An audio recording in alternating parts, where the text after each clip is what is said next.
Assalamualaikum warahmatullahi wabarakatuh. Waalaikumsalam. Insyaallah pada malam hari ini sudah sampai di mana?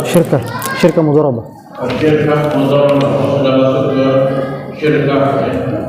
Kita langsung saja silakan kepada Ustaz Abdullah untuk menyampaikan uraian dan setelah itu nanti akan ada sesi tanya jawab. Betul. Syukran. Assalamualaikum warahmatullahi wabarakatuh. Alhamdulillah rabbil alamin alladzi bi ni'matihi tatimmu shalihat wa huwa alladzi anzala sakinata fi qulubil mu'minin yazdadu imanan ma'a imanihim. Ashhadu an la ilaha illallah wahdahu la syarika lah wa ashhadu anna Muhammadan 'abduhu wa rasuluhu wa habibuhu wa khaliluhu al-mab'uts rahmatan lil 'alamin.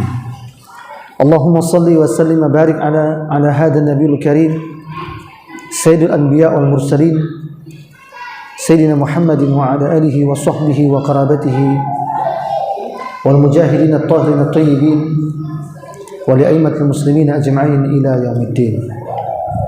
Qala Allah ta'ala fi kitabil karim a'udzu billahi minasyaitonir rajim bismillahir rahmanir rahim wa ta'awanu 'alal birri wat taqwa wa la ta'awanu 'alal ismi wal 'udwan. Al-ayah sadaqallahu azim. Ma'asyiral muslimin jamaah maghrib rahimakumullah, alhamdulillah senantiasa kita bersyukur memuji memuja kehadirat Allah Subhanahu wa taala. Pada kesempatan malam hari ini kembali kita melanjutkan kajian fikih muamalah. Kita melanjutkan kajian 2 pekan yang lalu. Salawat dan salam juga semoga senantiasa terlimpahkan kepada sebaik-baik pedagang, sebaik-baik pengusaha, sebaik-baik makhluk, sebaik-baik manusia, sebaik-baik pemimpin Nabiullah Muhammad sallallahu alaihi wasallam. Begitu juga semoga senantiasa salawat dan salam terkirim kepada keluarga, sahabat beliau dan juga para mujahidin di jalur Gaza, Palestina, dan berbagai wilayah, dan juga kepada seluruh kaum muslimin hingga akhir zaman. Masyaallah muslim rahmatullah, insyaallah temanya kita bahas melanjutkan pembahasan sebelumnya yaitu seputar syirkah. Kalau 2 pekan lalu kita bahas tentang syirkah abdan, kita juga sudah bahas sebelumnya syirkah inan. Sekarang kita masuk yang ketiga yaitu syirkah mudharabah. Syirkah mudharabah itu ulama menggunakan istilah yang selain mudharabah juga ada ulama yang menggunakan istilah qirat.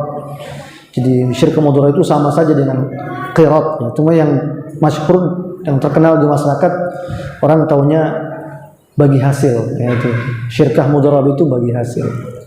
Syirkah mudharabah ini adalah kerjasama usaha, kemitraan, perseroan antara badan dengan harta.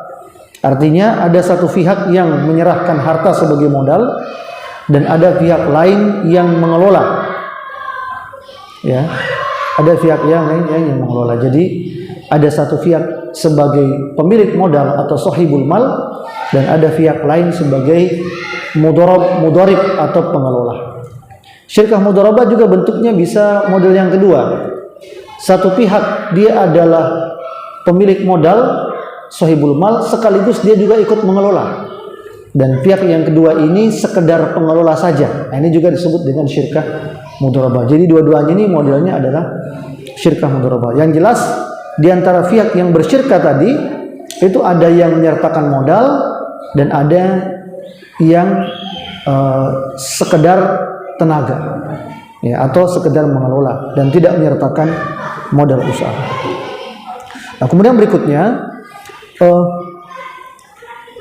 dalam Islam hanya saja berkaitan dengan keuntungan. Jadi berkaitan dengan keuntungan, maka keuntungan itu dihitung tentu setelah modal dikembalikan. Jadi ketika usaha berjalan, ya modal itu dikembalikan dan modal yang dimaksud di sini adalah modal berupa harta yang memang sifatnya itu diputar, bukan yang berupa aset.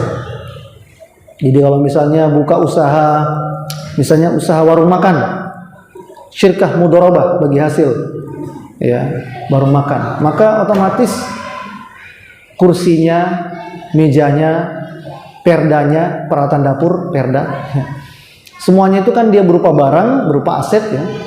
Itu tidak masuk dalam hitungan modal. Yang masuk hitungan modal nanti itu adalah ya berupa bahan makanannya, termasuk mungkin biaya listriknya, termasuk mungkin kalau pasang wifi dan seterusnya. Nah, itu yang masuk dalam hitungan modal. Nah, nanti ketika sudah masuk omzet, sudah masuk uang yang masuk dalam usaha itu, tadi misalnya warung makan, maka uang tersebut dikembalikan dulu ke modal. Modal tadi berupa bahan makanannya, mungkin juga wifi-nya, mungkin juga listriknya.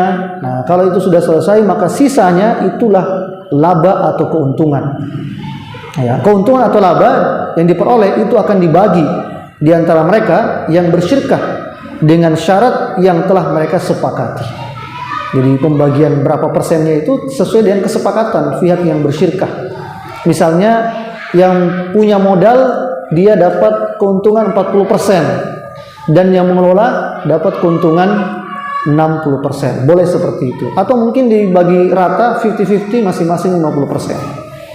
Atau sebaliknya, mungkin yang menyertakan modal karena dia juga ikut kelola, maka mungkin dia dapat 70%, sementara yang sekedar tenaga saja mengelola dia dapat 30%. Juga boleh begitu. Sesuai dengan kesepakatan mereka pihak yang bersyirkah.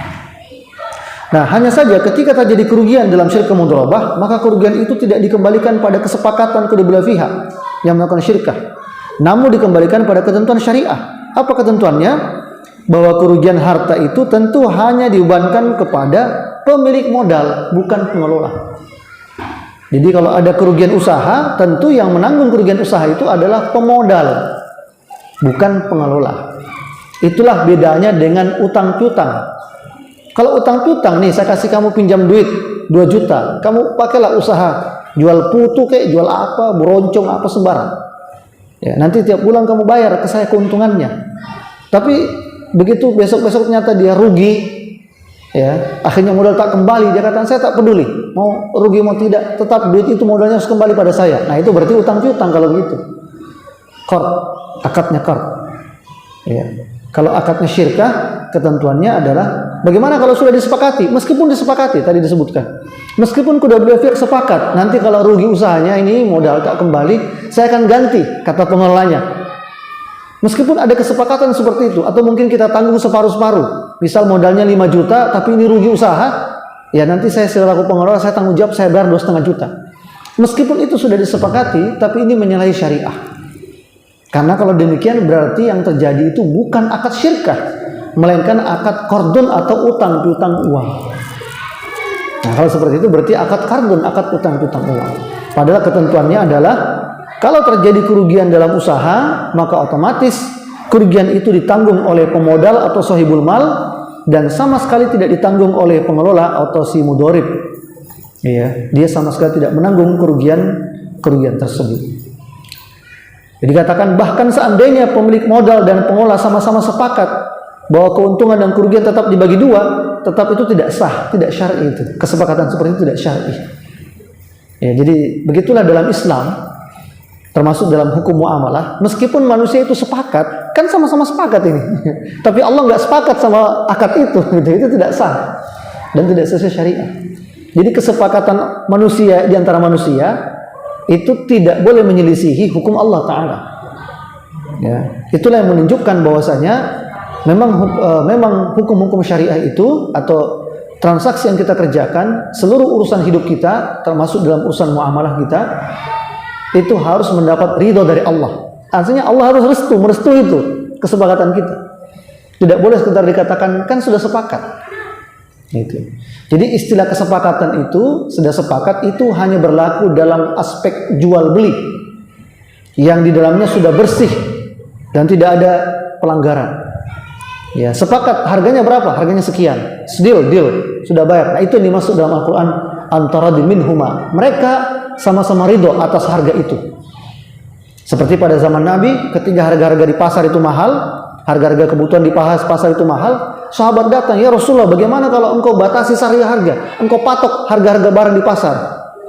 Ya, ternyata Nabi SAW menolak usulan sahabat. Nah, Nabi mengatakan, "Biarkanlah antara minhuma, sesuai keridhaan di antara mereka, orang yang jual beli di pasar. Kalau barangnya banyak, pasti harganya murah. kalau barangnya kurang, pasti harganya mahal. Kenapa minyak goreng mahal? Karena memang langka minyak goreng ini, maka jadi mahal. Kenapa jadi murah? Ya karena minyak gorengnya sudah banyak lagi, jadi murah lagi. Gitu.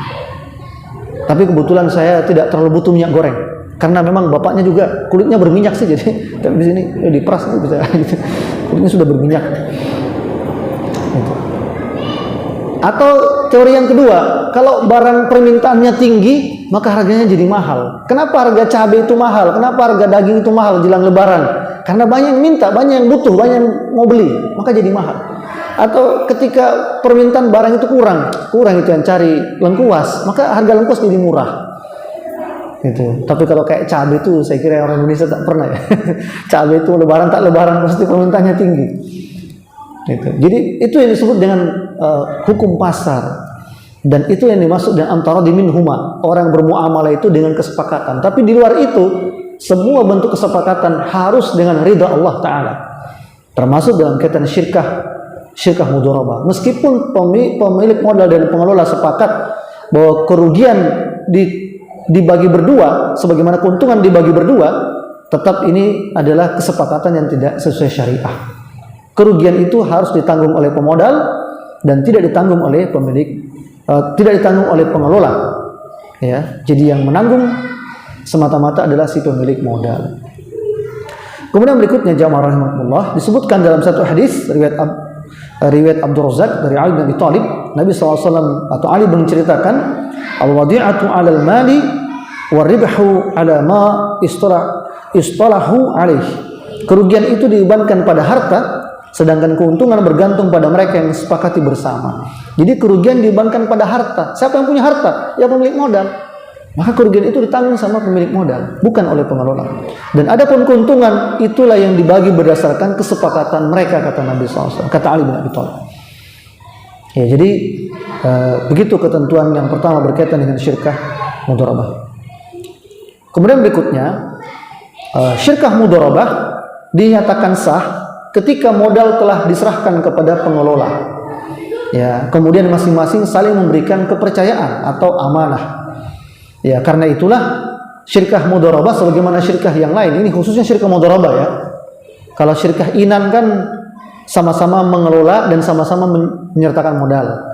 Kalau syirkah abdan sama-sama tidak keluarkan modal, hanya tenaga. Nah, kalau syirkah mudharabah ini satu mengeluarkan modal, satu cuma tenaga. Maka memang dalam syirkah seperti ini modal kepercayaan ini sangat penting, bahkan mungkin bisa dikatakan yang paling penting. Ya, jadi si pemodal itu betul-betul harus percaya kepada si pengelola, dan pengelola ini harus bersifat amanah. Ya, bersifat amanah. Jangan seperti cerita orang di kampung itu, ada empang, ya, itu punya mertua saya, empangnya luas, suruh orang sana jaga kelola. Tapi tiap datang, ngaji itu bolunya kurang, ya, kurang udangnya, kurang ini. Nah, itu istilah orang, dia jaga, dia janggo. Gitu. Jangan-jangan dia yang jaga itu empang, dia juga yang makan itu empang. Ya, ini nggak pernah bagi hasil sama kita. Selalu kalau datang, ini kurang gitu. Selalu begitu. Ngeluhnya selalu kurang. Nah, kita kan tak tahu ya, kita percaya saja sama dia. Ya. Tapi karena kasihan juga sama dia ya, sudah. Kalaupun diambil sedekah sajalah itu, sedekah. Begitu. Sama juga sawah ya, sawah dikelola, ya syirkah mudharabah. Ya, meskipun kalau sawah kebun ini ada hukum tertentu yang mengatur ya.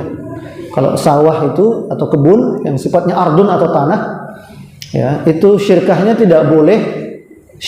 tidak boleh si pemilik sawah sekedar menyediakan lahan. Dia tidak boleh begitu. Dia mesti menyertakan modal. Ya. Tadi saya katakan lahan itu bukan modal karena dia aset. Yang disebut modal adalah yang diputar. Jadi si pemilik lahan itu, pemilik sawah, dia mesti siapkan juga mungkin bibitnya, biaya traktornya, biaya apa lagi yang dibutuhkan, mungkin pupuknya, ya biaya hamanya. Petani ini menggarap. Nanti setiap panen bagi hasil. Setelah dikembalikan dulu modal. Berapa modalnya yang keluar? Pupuk sekian, hama sekian, ini sekian, itu dikembalikan dulu semua. Baru sisanya berapa ini? Dapat sekian karung. Nah, itu yang kita bagi. Nah, biasanya kan kalau di kampung mungkin langsung dibagi ya. Pokoknya 10 karung dapat nih hasil panen. 5 karung yang punya sawah, 5 karung yang si petani. Itu kurang tepat. Itu tidak tepat ya. Yang benar itu adalah kembalikan dulu modalnya, berapa modal yang sudah dikeluarkan oleh si pemilik sawah. Gitu.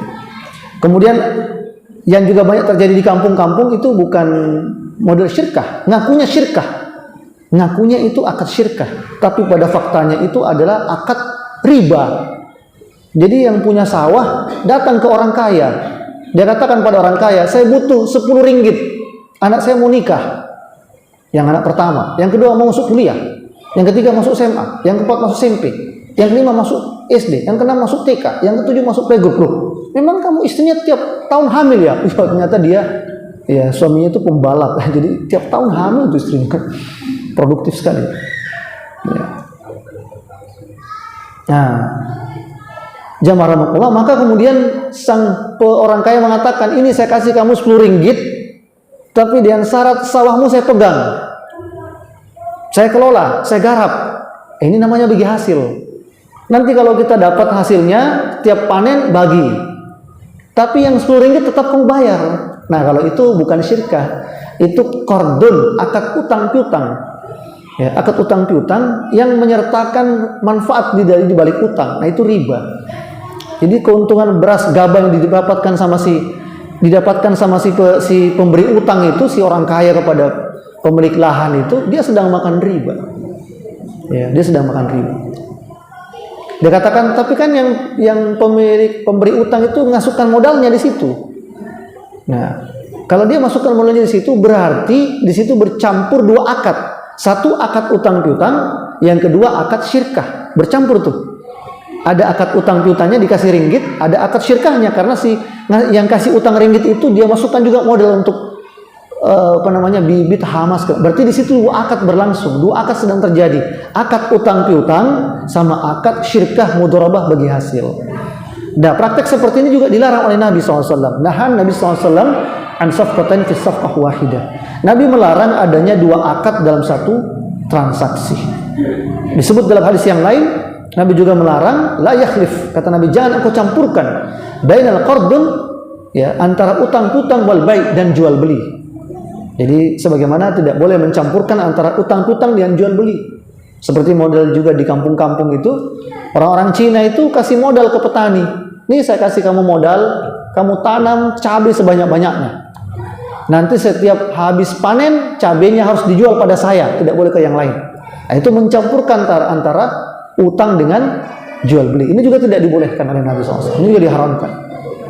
Jadi kalau akad syirkah, ya si petani dia mengelola, dan si pemilik lahan atau sawah dia menyertakan modal.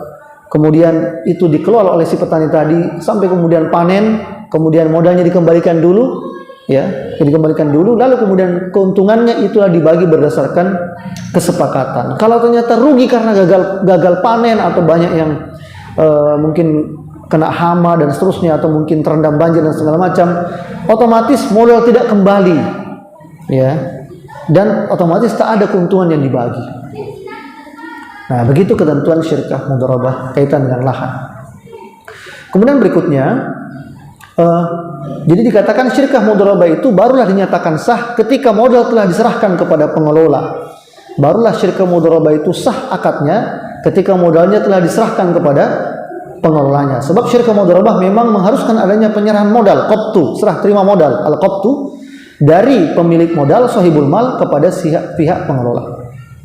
Kemudian dalam syirkah mudharabah juga wajib diperkirakan bagian pihak pekerja, dan modal yang dikelola dalam mudharabah ini harus jelas nilainya berapa. Jadi kalau misalnya modalnya itu berupa barang langsung, ya, misalnya tadi usahanya warung makan, langsung dia siapkan, ini saya drop beras misalnya beras 1 karung, kemudian itu mesti dihitung itu di rupiahnya itu berapa rupiahnya, agar nanti pada saat penghitungan bagi hasil itu bisa mudah menghitungnya. Ya, itu bisa mudah menghitung. Sama seperti kalau tadi syirkahnya itu sawah, ya, kemudian si pemilik modal itu membiayai hamanya, pupuknya, bibitnya segala macam, dia traktornya, itu mesti dicatat, dihitung berapa nilainya itu, berapa rupiah itu, agar nanti pada saat penghitungan bagi hasil itu mudah dihitungnya. Kemudian berikutnya, pemodal tidak boleh ikut bekerja dengan pengelola, ya. Dia tidak boleh ikut bekerja dengan pengelola gitu ya, ketika dia sekedar menjadi sahibul mal. Kecuali kalau dia menjadi sahibul mal dan dia sekaligus menjadi pengelola, maka dia boleh ikut serta mengelola. Jadi tak boleh dia katakan saya ini investasi saja, tapi giliran jalan usaha dia kata, kamu kasih begini kasih begitu. Tak boleh dia ngatur-ngatur begitu, karena dia sekedar investor. Ya, dia sekedar investor. Nah, sebaliknya pihak pengelola adalah orang yang berhak mengelola. Karena itu pihak pengelola adalah orang yang punya keahlian. Jadi disebut pengelola itu harus orang yang ahli. Karena dasar keahliannya itulah si pemodal percaya. Ya, kamu mau buka usaha apa? Saya mau jualan martabak terambulan. Ya, apalagi tahu isi, bisa mulai. Ya kan? Kamu memang ahli ya? Oh, saya sudah ahli, saya sudah pengalaman jualan begitu. Ya, dari mulai martabak apa itu Tegal sampai Solo itu bisa itu. Nah, itu jadi orangnya harus ahli. Itu namanya syarat pengelola itu mesti ahli. Kalau syarat pemodal kan mesti menyiapkan modal. Kalau syarat pengelola orangnya mesti ahli mengelola. Bukan orang yang baru mencoba. Nah, karena dia ahli itulah sehingga muncul namanya amanah atau pemberian kepercayaan kepada pihak pemodal kepada pihak pengelola. Nah, kemudian berikutnya hanya saja pihak pengelola ya tetap terikat dengan izin pengelolaan yang diberikan oleh pihak pemodal. Artinya dia tidak boleh menyimpang dari izin. Ya, yang dimaksud itu mungkin misalnya kaitan dengan usaha apa yang mau dikelola. Misalnya sepakat kita cuma usaha jualan martabak. Tidak boleh kemudian si pengelola ini dia tambah lagi jualan apa, jualan roti Bandung, jualan apa. Karena yang disepakati itu hanya usaha martabak gitu. Maka dia tidak boleh tambah usaha lain. Ini supaya bervariasi usahanya. Saya juga jualan roti Bandung, apalagi itu banana press, pisang ngepek ya, banana press misalnya kayak gitu. Tak boleh gitu kan. Banana press. Ya, pisang yang di-press. Tidak boleh. Jadi modal itu diberikan dengan akad yang jelas ya, dengan izin dari pihak pemodal tentang jenis usaha apa yang dikelola. Nah, itulah yang menyebabkan mengapa praktek syirkah mudharabah di perbankan syariah itu disebut akadnya batil. Ya, kenapa batil? Karena memang pihak pemodal tidak tahu ini modalnya mau dipakai usaha apa. Kan gitu. Termasuk pihak pemodal tidak tahu yang kelola modal saya ini siapa orangnya. Itu dia tidak tahu. Karena jadi penghubung antara pemodal dan pengelola itu adalah pihak bank syariah tadi. Jadi bank syariah itu yang bertemu dengan pemilik modal, bank syariah juga yang bertemu dengan pengelola. Padahal pemodal ini tidak tahu ini uang saya dikelola sama siapa, usahanya usaha apa, dia tidak tahu sama sekali. Nah, disitulah letak batilnya. Tidak terjadi akad antara pemodal dan si pengelola. Yang terjadi adalah akad antara pemodal dengan bank, akad dengan pengelola dengan bank. Gitu. Sehingga bank itu ketika ketemu pemodal, dia katakan kita bagi hasil, Anda memodali, kami bank yang kelola. Ketika banknya ketemu pengelola, dia katakan kami pemilik modal dan Anda pengelolanya. Jadi ini si bank ini ngaku ke pemodalnya sebagai pengelola, ngaku ke pengelolanya sebagai pemodal gitu. Jadi dia dalam dua wajah. Gitu. Nah, ini di situ letak batilnya. Ya. Nah, kemudian ini yang saya sebutkan tadi yang termasuk dalam kategori syirkah mudharabah adalah apabila dua pemodal melakukan syirkah dengan badan dari salah seorang pemodal tadi. Nah, itu. Ini dua orang yang bersyirkah, satu ini modal saja. Yang satu ini modal sekaligus tenaga. Nah, ini juga namanya syirkah mudharabah. Itu yang saya sebutkan tadi. Termasuk syirkah mudharabah. Kemudian berikutnya, nah, yang juga termasuk dalam kategori syirkah mudharabah adalah apabila dua modal melakukan syirkah dengan badan orang lain. Ini dua orang sama-sama punya modal. Ini mengelola saja. Ini juga syirkah mudharabah. Jadi tiga variasinya ya, tiga model. Model yang pertama, ini satu orang pemodal, ini pengelola, namanya syirkah mudharabah. Model yang kedua, ini siapkan modal, ini modal sekaligus ikut kelola. Ya, ini juga syirkah mudharabah. Model yang ketiga, ini pemodal, ini juga pengelola. Ini juga namanya syirkah mudharabah. Jadi bisa bervariasi. Intinya bahwasanya selalu dalam syirkah itu ada satu pihak yang hanya mengelola saja, tidak menyertakan modal.